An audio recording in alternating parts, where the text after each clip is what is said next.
Ever wonder what the big players on Wall Street are really saying when they start throwing around terms like bear market, bull market, blue chips, and short selling? Today, we unravel the mysteries behind these trading jargons. First off, let's demystify the terms bear market and bull market. These terms come straight from the animal kingdom. Picture a bear swiping down with its powerful paw and a bull charging forward with its horns.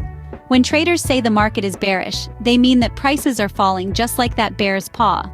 On the other hand, a bull market means prices are on the rise, charging forward just like that bull. Next, we have the term blue chips. Now, this doesn't have anything to do with potato snacks. In the trading world, blue chips refer to established, financially stable companies that are known to weather economic downturns and still produce profits. They're the stalwarts, the tried and true. If you're ever playing poker, you'll know that blue chips have the highest value. Similarly, in the stock market, blue chip stocks are considered a safe bet for steady returns. Finally, we come to short selling. No, this isn't about selling shorts or any kind of clothing. Short selling is a trading strategy where a trader borrows shares of a stock from a broker and sells them, hoping to buy them back later at a lower price. If the price drops, they make a profit. But if the price rises, they're in for a loss.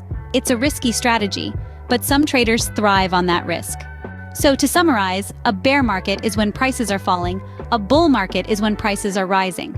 Blue chips are reliable, established companies with steady returns, and short selling is a risk-taking strategy where shares are borrowed, sold, and hopefully bought back at a lower price for a profit.